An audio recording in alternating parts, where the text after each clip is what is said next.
Bien le bonsoir à toutes et à tous, c'est Cryptéo et on se retrouve ce soir pour faire un point rapide sur ce que c'est que le Web 3, parce que normalement tu l'entends partout, mais il y a encore plein de gens qui ne savent pas me le définir en quelques mots simples, donc c'est le but du jeu de cette vidéo. On va bien évidemment se garder le Bitcoin en 5 minutes sur le côté, comme tu le sais. Et let's go, place à la vidéo. Par rappel, pardon, j'ai oublié de vous dire ça, si vous arrivez sur cette vidéo YouTube et si vous découvrez le projet Blockchain Capital, déjà bienvenue à vous, bienvenue dans le futur les amis, et surtout lâchez-nous un like, c'est le meilleur soutien que vous puissiez nous faire et ça nous fait extrêmement plaisir. Vous êtes de plus en plus à le faire, mais normalement avec la communauté qu'on a, on devrait avoir au minimum 100 likes sur chaque vidéo, donc on compte sur vous les amis, let's go. Alors, je vous montre l'écran pour ceux qui sont sur TikTok comme d'habitude, mais je vous rappelle, ceux qui sont sur TikTok, on est en direct sur Twitch, venez nous rejoindre sur Twitch, vous verrez l'écran, vous verrez le Bitcoin en même temps, vous n'avez pas d'excuses, Twitch est disponible sur téléphone. Blockchain Capital 2023, c'est notre nom sur Twitch, vous verrez que de toute façon il n'y a pas 50 000 Blockchain Capital 2023 qui sont connectés actuellement, donc ce sera très simple pour vous. Alors le Web 3, suite du Web 2 et du Web 1, grosse blague, et on va voir également aussi un petit point sur la GameFi. Et après je vous rappelle que on va faire un cours du soir avec ceux qui sont dans la partie VIP de Discord. Alors, au sommaire de la vidéo, on va voir ce que c'est, un petit rappel sur le Web 1, un petit rappel sur le Web 2, et on va voir du coup rapidement qu'est-ce que c'est que le Web 3 actuellement. Ensuite, concrètement, à quoi ça sert, qu'est-ce que c'est, quelles sont les applications actuellement du Web 3, qu'est-ce qu'il en est un petit peu de la gamification, et on va faire un rapide bilan de ça. Bonjour à tous les nouveaux qui nous rejoignent sur Twitch, ça fait plaisir, bienvenue dans le futur les amis. Alors, rappel, le Web 1, donc c'est ce que tu as connu en tant que l'avènement d'Internet dans les années 2000, en gros, c'est l'accès à Internet de base, d'accord? Seuls peu de personnes proposaient du contenu à cette époque-là, et monsieur tout le monde, donc toi et moi, on pouvait seulement le lire, d'accord? C'était Internet en lecture. C'est que maintenant qu'on appelle le Web 1, Web 2, Web 3, parce que ça s'est développé. Tu sais très bien que c'est que après qu'on peut donner des noms de trucs d'avant, hein, en vrai c'est assez drôle, mais à l'époque on appelait juste ça Internet, et puis en fait c'était simple, il y avait que très peu de personnes triées sur le volet qui avaient la capacité de faire du contenu sur Internet, et puis après toi tu pouvais en fait aller le lire. Donc je pense à Wikipédia, je pense à Google, ce genre de choses que tu arrivais dessus. Donc ça c'était ce qu'on appelle maintenant le Web 1, d'accord? Rappel, qu'est-ce que c'est le Web 2? Alors là c'est plutôt aux alentours des années 2010 on va dire, si on devait se foutre des années ça serait plus simple, on va se foutre des decades comme ça sera bien plus simple, ça va être 2000, 2010, 2020 tu vas voir. Le Web 2, ça y est, tout le monde peut commencer à utiliser Internet, échanger, lire et surtout écrire du contenu en ligne. Donc ça, c'était Internet en lecture et en écriture. Je pense à ça, par exemple, avec l'avènement de Facebook, des blogs, et tous ces trucs-là. Donc c'est pas exactement en 2010, tu m'as compris, hein, mais c'est quand même aux alentours de ces années-là qu'on a pu commencer, nous, monsieur tout le monde, à écrire du contenu sur Internet pour qu'on puisse le partager avec tout le monde, d'accord? Donc tu pouvais non seulement lire des choses, mais tu pouvais également les écrire. Donc c'est pour ça qu'on a appelé ça Web 2, d'où le nom 2 pour lecture et écriture, et 1 c'était pour uniquement la lecture, d'accord? Donc là voilà, je vous ai fait un rappel de ce que c'était que le Web 1 et le Web 2 en moins de 5 minutes, c'est génial. Maintenant, qu'est-ce que c'est que le Web 3? Eh bien, le Web 3, grâce à la technologie amenée par la blockchain, mais également en partie grâce à la technologie apportée par les NFT, non seulement on peut lire mais écrire, mais on a injecté maintenant la notion de propriété qui a enfin été mise en place sur Internet. Ça te paraît bête comme ça, mais avant, tu avais uniquement la possibilité donc de lire et d'écrire, et tu ne pouvais pas avoir de propriété de ce que tu disais, donnais, transférais sur Internet, etc. Maintenant, c'est rendu possible, et ça uniquement déjà d'une part grâce à la technologie de la blockchain, et d'autre part par la technologie apportée par les NFT, d'accord? Donc arrêtez de cracher sur les NFT comme d'habitude, sachant que c'est la technologie qui est vraiment importante. Et là vous voyez en direct à quel point ma ligne jaune que je vous ai placée tout à l'heure, elle est vraiment juste très importante et topissime en 5 minutes. D'accord? On se le garde de côté comme d'habitude. Donc, le Web 3, c'est les 3 notions suivantes, la lecture, l'écriture et la propriété. D'accord? Maintenant, tu dois savoir expliquer à n'importe qui, très simplement, pourquoi ça s'appelle Web 3, d'accord? Et tu dois pouvoir expliquer à n'importe qui le fait que ce soit lecture, écriture, propriété. Ok? Ça part. Donc, c'est quoi concrètement le Web 3? Eh bien, le Web 3, autrement appelé le Web décentralisé ou l'Internet décentralisé, c'est déjà l'introduction de la notion d'accès aux services de façon décentralisée. Ça, c'est vraiment la base. Le Web 3, c'est bien évidemment ce que je t'ai dit tout à l'heure, mais c'est aussi vraiment axé sur la décentralisation enfin de notre monde. Ça fait du bien. Ensuite, c'est un échange décentralisé sans avoir besoin d'intermédiaires ou de services, ou de serveurs de données. Parce que tu sais qu'actuellement, malheureusement, tout Internet et tout ce que tu avais en contenu lecture, écriture, était forcément déposé sur des serveurs, donc les serveurs d'Amazon, les serveurs de Google, les serveurs etc. Donc c'est des gros endroits où il y a toutes tes données dedans, tes photos, tes machins trucs et tout. Donc tu te doutes bien que ça, c'est ce qu'on appelle une gestion centralisée, d'accord? Même avec OBS. Non, c'est pas OBS, OVH, pardon, la vache, entre tous les trucs là, tous les caractères, j'en peux plus. OVH qui avait cramé à Marseille, bon bah il y a plein de sociétés qui avaient perdu un nombre incalculable de données et tu pouvais rien y faire, d'accord? Salut Tosmaz. Enlève la charte, elle te fait mal au cœur. Bah non, regarde là, ça te fera du bien. Bref, donc maintenant c'est rendu possible grâce à la technologie de la blockchain qui permet l'échange décentralisé sans la nécessité d'avoir un tiers de confiance, d'accord? Parce que malheureusement quand on dit ça, les gens ils disent oui mais moi j'aime bien avoir un tiers de confiance. C'est ce que je te dis à chaque fois grâce à la technologie de la blockchain. Tu n'as plus besoin de faire confiance à quelqu'un, tu as uniquement besoin de faire confiance à personne. Et c'est beaucoup plus facile de faire confiance à personne parce que personne c'est personne. Alors que quelqu'un, ce quelqu'un peut toujours trahir ta confiance. Alors que personne ne peut pas trahir ta confiance, d'accord? C'est très important. C'est ces notions-là que tu dois comprendre et que tu dois savoir analyser quand tu arrives dans le monde des cryptos et dans l'écosystème de la blockchain.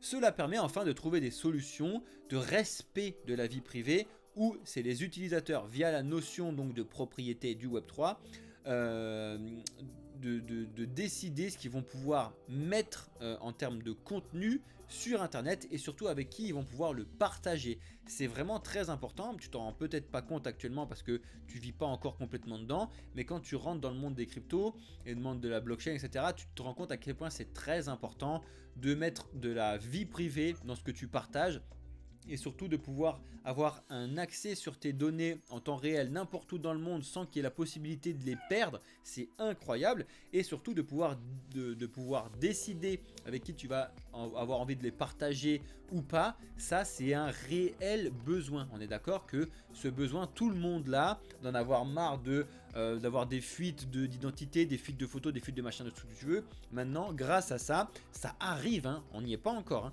ça arrive petit à petit à ce qu'on puisse le faire, d'accord? C'est pour ça que c'est une technologie qui est en gros dans la gestion de 2020, donc c'est pour ça que je dis Web 1 c'est 2000, Web 2 c'est 2010 et Web 3 ça arrive à partir de 2020, donc tu te doutes bien que là on en est vraiment qu'au tout début. On vient à peine de valider récemment un petit peu l'utilisation du Web 2 avec différentes technologies etc. Donc le Web 3 ça va être dans les prochaines 5-10 années à venir, d'accord? Mais c'est très important et c'est maintenant qu'il faut comprendre comment ça fonctionne pour justement pouvoir l'utiliser à bon escient après. Donc il faut que vous suiviez ces cours là, vous suivez un petit peu tout ce que je vous dis etc. Du coup les données elles sont où Bruno? C'est une excellente question. Les données elles sont partout et nulle part en même temps, d'accord? En tout cas c'est l'idée de ce qui est développé par la technologie de la blockchain, d'accord? Donc toi tu vois les données encore comme les photos, tes trucs etc. Ça, c'est en train d'être développé, notamment grâce à des projets comme le Chia, ce genre de projet là, etc. Qui en fait, l'idée, c'est de décentraliser Internet. Tu as plusieurs façons. Donc, je pense par exemple à la décentralisation du Wi-Fi. Tu vois, tu as un petit peu tout le monde qui dit c'est génial, passer chez Free, ça coûte pas cher, avec tous leurs trucs. Là, tu as encore mieux avec la technologie par exemple amenée par Helium. Donc, c'est une crypto-monnaie. Que tu vas pouvoir miner avec du Wi-Fi. Et le but du jeu, c'est que chacun puisse installer un hotspot Wi-Fi chez lui. Et en fait, ça va créer une espèce de nappe de réseau Wi-Fi pour le peuple. C'est incroyable. Et là, on parle plus de notion de ça coûte combien, machin truc et tout. C'est complètement différent. Et où est-ce que ça va être stocké? Bah, ça va être stocké partout et nulle part en même temps. C'est-à-dire que c'est partout un petit peu voileux comme tout le monde a des petites parties. Je te prends l'exemple d'une de tes photos, c'est vers là où on va. Hein. c'est quand tu vas sur des technologies un petit peu de stockage où c'est tout le monde qui va pouvoir te stocker un petit peu, mais personne va pouvoir avoir accès à ça. C'est comme si en fait tu avais une photo, donc avec 1 million de pixels, et puis toi sur ton ordinateur tu stockais 1000 pixels de cette photo, mais dans un ordre que tu ne peux pas retrouver toi-même, parce que ça a été crypté, donc tu pourras jamais retrouver la photo, et surtout tu ne l'as pas en entier, d'accord, la photo. Et c'est un petit peu comme ça que ça va fonctionner. Et après, du coup, la seule personne qui va pouvoir lire réellement cette photo, ce sera toi, parce que c'est toi qui vas avoir la clé privée de cette photo qui va en fait résoudre l'algorithme, qui va remettre les pixels dans l'ordre. Je te fais un truc vraiment vulgarisé pour que tu puisses comprendre, mais l'idée c'est ça, d'accord? Les images sont un petit peu en genre de peer-to-peer, c'est un petit peu ça. J'espère que Bruno, tu as à peu près compris ce que je te disais. Donc ça va être un petit peu tout, hein. L'idée c'est, tout est développable en fait, ce que tu veux. Tout va être développable sur le Web3 et sur la propriété, que ce soit ton identité, tes images, les vidéos, le contenu écrit que tu veux mettre, etc. Tout est en train d'être développé via des projets, comme je t'ai cité tout à l'heure, et qu'il faut que tu connaisses à l'avenir, d'accord ? Quelles sont donc les applications du Web3 ? Ben, je t'en ai déjà cité quelques-unes. En général, c'est les applications décentralisées, donc toutes les dApps, on a appelé ça comme ça avec l'avènement d'Ethereum par exemple. Les applications décentralisées, c'est des dApps. Les contrats intelligents, c'est pareil, c'est des dApps également. Donc c'est des programmes informatiques autonomes qui vont s'exécuter directement lorsque les conditions sont remplies. Donc là, je te parle par exemple d'assurance, tu vois, fini d'avoir des litiges de partout avec le gars qui va te dire, un avocat qui va te dire oui mais t'as pas lu cette ligne, tu l'as signé, t'as rien compris. Là, il n'y a plus de possibilité de ce truc-là, c'est-à-dire que, admettons, tu prends une assurance feu gérée par la blockchain qui te dit, il y a un feu, en fait, ça va être du oui-non, tu vois, il y a un feu dessus, bim, ça te débloque des fonds, terminé, bonsoir, ok? C'est génial. Voilà, t'as compris? François Damien s'est expliqué. Il n'y a pas plus simple, c'est-à-dire que quand on va mettre en place cette technologie-là, les contrats s'exécutent automatiquement si il y a une action qui est réglée. C'est-à-dire que ça ne peut pas être déjoué, c'est un contrat que tu as signé, qui est adopté comme ça. Donc tu te doutes bien que là pour le coup, c'est fini les espèces de fraudes, c'est fini le fait de t'as un espèce de perdu qui vient chez toi et tu t'es fait voler juste ton téléphone et que tu sais très bien qu'en fait on va te rembourser 5% de ton téléphone. Donc qu'est-ce que tu fous? Tu fous d'autres factures dessus pour essayer de te faire rembourser à la réelle prix de ton téléphone donc tu puisses en racheter. Bref, ça sera fini, tu te fais voler ton téléphone, tu as des fonds qui étaient bloqués sur l'assurance de tel contrat, ça te débloque le prix de ton téléphone, 1500 €. Terminé, bonsoir, c'est réglé. Ok? Plus de possibilités de faire des catastrophes là-dessus, d'accord? Ensuite, également grâce au Web3, tu as des applications de la finance décentralisée qui sont développées dessus et ça c'est juste exceptionnel, on vous en parle énormément grâce à Mathéo chez nous, donc qui est un des fondateurs du projet Blockchain Capital qui vous fait énormément de live et qui arrive à vous mettre des vidéos bientôt sur notre YouTube et sur nos shorts YouTube, sur TikTok, Instagram, etc. Donc soyez bien abonnés si ce n'est pas déjà le cas les amis et bonjour à tous les nouveaux, bienvenue dans le futur. Ensuite, on arrive également avec de l'identité numérique décentralisée. Ça, c'est juste exceptionnel avec la notion d'identité propriétaire sécurisée grâce au SBT. Donc, c'est ce qu'on a appelé comme ça. Enfin, c'est ce que Vitalik Buterin a appelé comme ça les Soulbund tokens. Ça y est, qui joue avec son cochon gonflable. C'est génial pendant que je suis en live. Désolé, les amis, pour les petits bruits de fond de fou derrière. Ensuite, tu peux également mettre en place des exchanges décentralisés pour pouvoir faire du placement, des investissements, des échanges. Donc ça c'est pareil, c'est des notions accompagnées par la finance décentralisée, donc la DeFi. Et enfin, tu as bien évidemment la gamification, la GameFi, ou le lien directement entre la finance décentralisée et le gaming. Donc là c'est ce qu'on va voir juste après. Et c'est ce qu'on va voir également avec les VIP tout à l'heure en direct les amis. Merci mon Deadpool, alors je sais pas quelle vidéo t'as mis comme short là mais, mais merci à toi d'avoir balancé tout ça. Salut Melvin. OVH pourrait être un service centralisé où le fait de stocker du contenu crypté serait rémunéré. Exactement, c'est l'idée un petit peu de faire ce genre de choses là Bruno.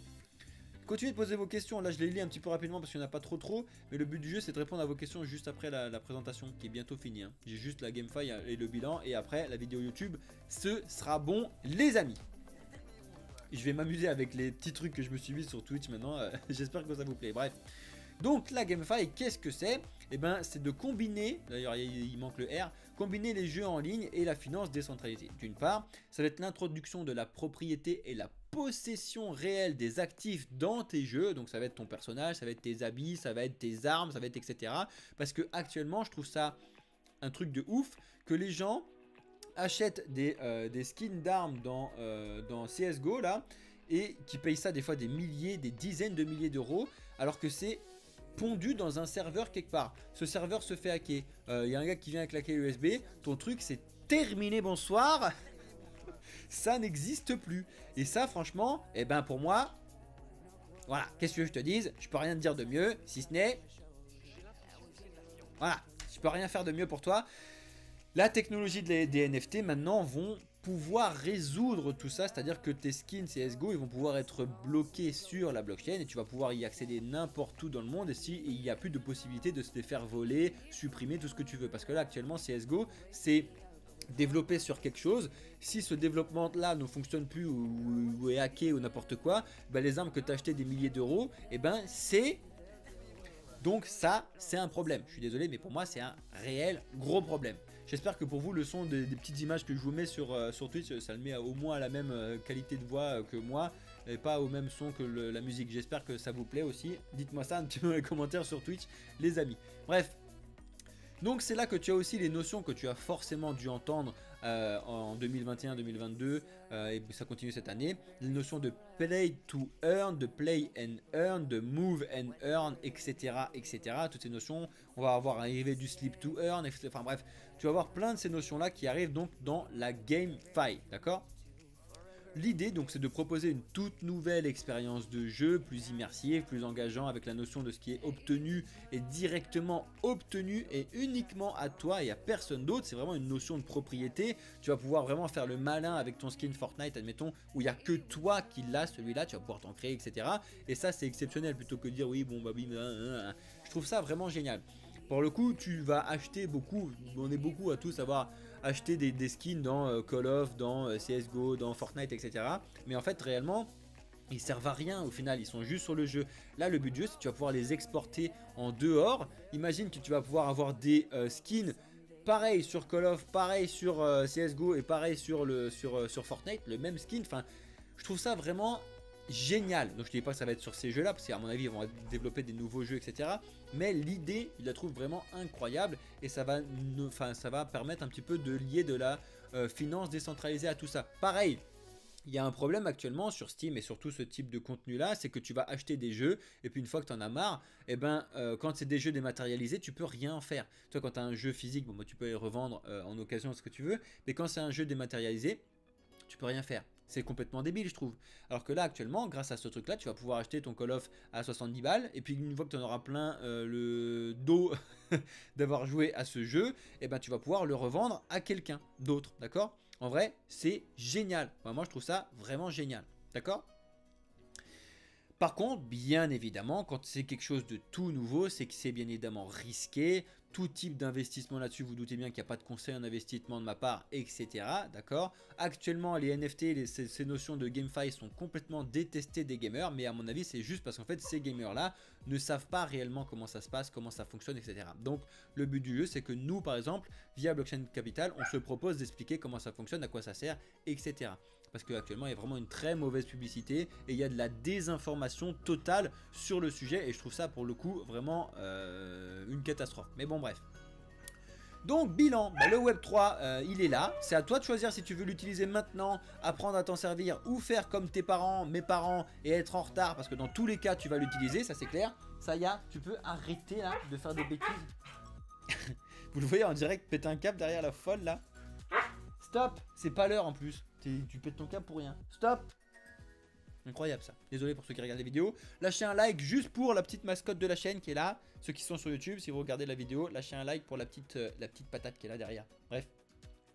Moi, si on arrive à un standard qui peut lire le skin sur chaque jeu, ouais, mais ça va arriver, hein, Bruno. Je te dis pas que ça va être développé l'année prochaine. Je te dis qu'on est en train de le développer, tu vois, et que c'est vers ça qu'on se dirige en tout cas. Et que de toute façon, on s'y dirige, que tu le veuilles ou non. Pour moi, il va vraiment y avoir deux types de personnes, comme ça a toujours été le cas. Il va y avoir les gens qui vont rester chez Kodak, et puis il va y avoir les gens qui vont développer le numérique. Pour le coup, tu as vu ce qui s'est passé chez Kodak. Il va pareil, il va y avoir les gens qui vont rester chez Taxi, puis il va y avoir les gens qui vont développer un petit peu G7. Sans G7, Taxi serait mort, hein, je vous le dis tout de suite, et ce serait pris par la place par Uber, Eats, enfin bref, toutes ces technologies-là. Si tu arrêtes. Elle me tue de rire, ma chienne, derrière. Bref, désolé pour le bazar qu'elle nous fait. Encore une fois, n'oubliez pas qu'ici, et tout ce que je vous dis, tout ce qu'on vous dit chez Blockchain Capital, c'est que c'est la technologie qui est importante, d'accord? C'est pas la spéculation. La spéculation, certes, on est nous aussi les premiers à faire du trading et à essayer de faire de l'argent là-dessus, parce que bien évidemment, c'est un métier, faut pas oublier, mais justement, c'est un métier. Et c'est la technologie finalement qui est intéressante, d'accord? C'est vraiment ce qu'on peut faire grâce aux NFT, c'est ce qu'on peut faire avec l'avènement du Web3, c'est ce qu'on peut faire avec les cryptos en général qui sont intéressants, d'accord? Et que vous devez faire. Et enfin, vous devez savoir reconnaître les bons projets, les projets utiles, des projets qui sont, désolé de vous le dire, il faut faire attention à ça. Mais vous devez le savoir. Et pour le savoir, eh ben écoute, n'attends pas, apprends, rejoins Blockchain Capital 2023. Je peux rien te dire de plus. Donc si tu es sur Twitch, abonne-toi. Si tu es sur TikTok, abonne-toi. Et si tu es sur YouTube, abonne-toi. Et bien évidemment, lâchez des likes de partout les amis, parce que on essaye du moins de vous faire progresser et vous montrer un petit peu comment fonctionne le futur. Regardez à quel point ma ligne jaune des 27 200 sont un point de spéculation court terme incroyable. Hein. Vous avez vu à quel point on rebondit dessus. On va voir hein, si c'est vraiment un rebond et qu'on se viande la tronche, mais là pour le coup on a peut-être envie de repasser un petit peu dessus. Donc à suivre de très très près. Pour ceux qui sont sur TikTok, vous voyez pas ce que je vous dis parce que c'est sur l'écran à côté. Rejoignez-nous sur Twitch les amis. Donc voilà, je vous ai fait un petit bilan donc, de ce que c'était que la technologie du Web 3, sachant que je vous ai expliqué ce que c'était que le Web 1 et le Web 2, et on a vu rapidement les notions de GameFi.